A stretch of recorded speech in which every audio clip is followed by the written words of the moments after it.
we'll talk a little bit about alternations of musculoskeletal functions in children in following few slides. Congenital defects are relatively common, and one of the most common defects is syndactyly. It's webbing of the fingers, and on the other hand, it's fusion of the soft tissues and the fingers, and it also may include fusion of the bones and nails. So that's the true syndactyly. And true syndactyly is more difficult to treat because fusion of the bones and nail occurred. But if it's so-called pseudo-syndactyly or just syndactyly, webbing can be surgically treated, and the chances of recovery are very high.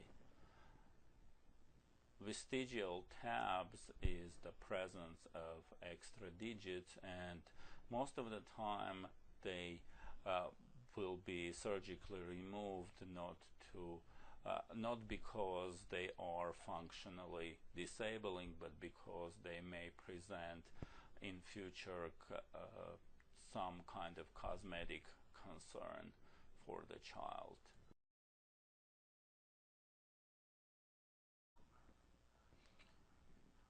One of the important congenital disorders that we need to talk today about is the developmental dysplasia of the hip.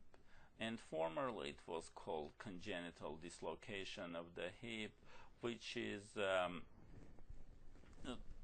an abnormality of a femur, or to be more precise, of the proximal femur and acetabulum, or both. Risk factors include being female gender, metatarsus adductus, and first pregnancy and breech presentation. The hip can be present as subluxated, dislocatable, or already dislocated, but it's one of the most common congenital defects, and it's important to know how to recognize it. Patient will have, and by patient I mean the baby, newborn, will have asymmetry of gluteal or thigh folds. When there is a limb length discrepancy unexplained, it's always a concern. Limitation of hip abduction, and several tests, positive Ortolani sign, positive Barlow test, and positive Trendelenburg gait. Of course, baby may have, with the maneuvers, pain in the joint, and may become irritable, and may present with cries.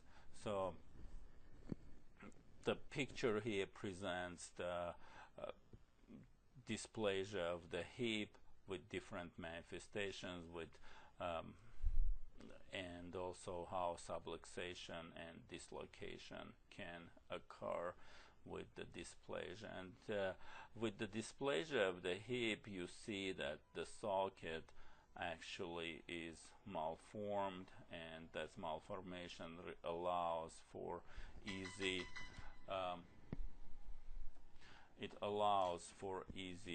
subluxation and dislocation. Deformities of the foot are quite common in pediatric population, and it's metatarsus abductus, forefoot adduction. It can be mild, moderate, or severe, and it depends on degree of deformity and flexibility. Equinovarus deformity or clubfoot can be have several different presentation and its positional equinovarus, idiopathic congenital equinovarus, tetralogic equinovarus, and pes planus, which is flat foot. Treatments for this can include braces, sequential casts, and surgery to correct the defect. Rickets is one of the bone demineralization disorders, and what happens, insufficiency of vitamin D or insensitivity for vitamin D. Another cause will be renal wasting of vitamin D, or malabsorption of vitamin D will result of demineralization of the bones, or presence of the soft bones, and skeletal deformity. And it's correctable by administration of the vitamin D, and the easiest case to correct will be, of course, if it's an insufficient intake of vitamin D from diet, certainly to introduce it in diet, but other cases I mentioned may require more intense interventions. Scoliosis is another disorder that is quite common, and it's a rotational curvature of the spine. It can be non-structural and structural, and it can be a consequence of different skeletal abnormalities, neuromuscular disease, certainly trauma, and metabolic bone disorders, joint disease, and tumors. So by going through this relatively long list, of course we need to be more on guard for the symptoms of scoliosis, because this may represent certain significant conditions such as metabolic bone disorders and malignancies. Osteomyelitis in children, it can be a consequence of septic arthritis, and the reason is the presence of blood vessels in infant bones that may perforate the growth plate. Children can develop a blood abscess in the metaphysis of the bone, and in adults and adolescents this may involve vertebrae, and in adult and adolescents the patient may complain with back pain for several weeks, and of course the adults are much less often affected. In adults and adolescents, the osteomyelitis, the cause of course will be more external versus internal. Another important disorder we need to talk about today is juvenile rheumatoid arthritis. It's a childhood form of rheumatoid arthritis. So pathophysiology is the same. It's an autoimmune disorder, but the diagnostic criteria are different. So the difference is in a mode of onset, and arthritis can be in fewer than 5 joints, or arthritis can be in more than 5 joints. Again, it's a systemic disease, and another important consideration here, in adult rheumatoid arthritis may affect small joints more aggressively. In juvenile rheumatoid arthritis, we can see the rheumatoid arthritis affecting large joints. So this is the list of differences between juvenile and adult rheumatoid arthritis. Juvenile, again, has large joints affected. Subluxation, ankylosis of the cervical spine may be present. Joint pain will be there, but it won't be as severe. ANA, or anti-nuclear antibody test, will be positive, and ANA is a test that's non-specific for inflammation. So you may know that there is some type of inflammation in the body, but where it is, we are not certain.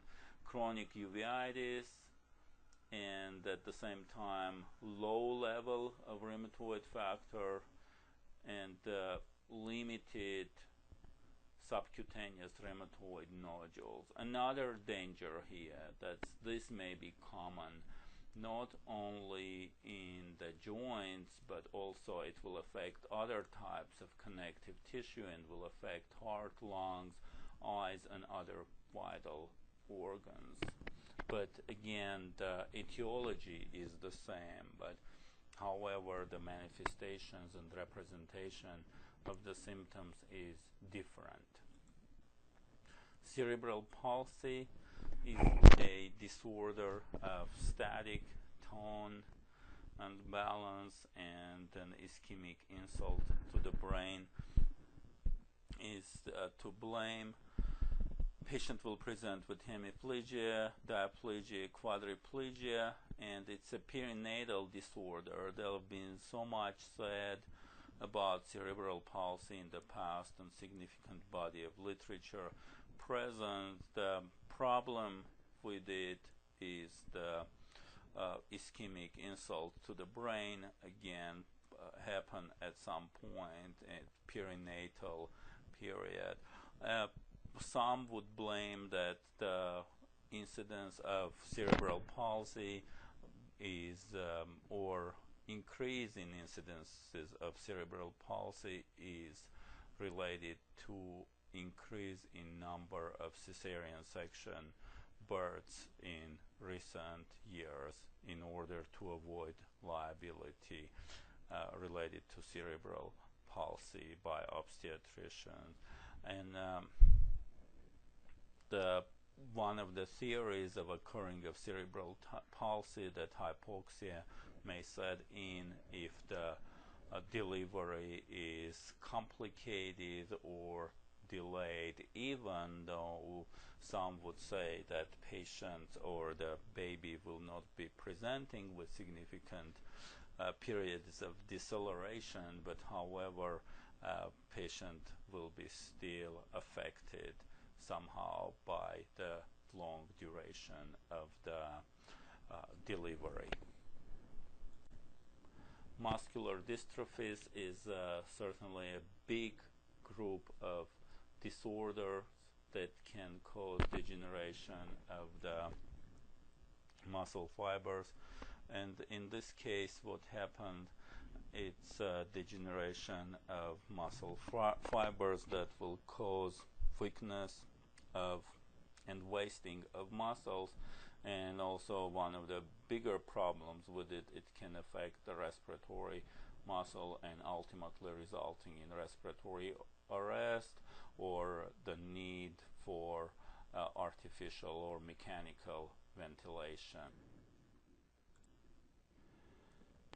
Duchenne muscular dystrophy is the most common muscular dystrophy, and it's X-linked recessive disorder. It's a disorder of X-linked recessive inheritance. What happens, there is a deletion of segment of DNA or even a single gene that sits on a short arm of the X chromosome.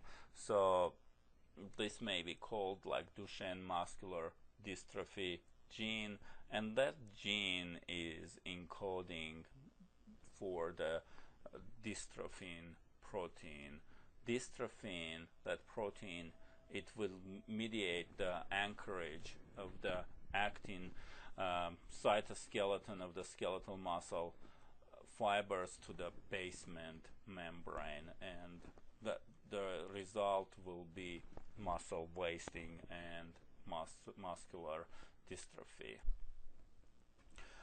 By the age of 3 years old, the child will develop the manifestations of the Duchenne muscular dystrophy, and that will be shown as decrease in motor development. Patient will have progressive weakness, and again muscle wasting will set in.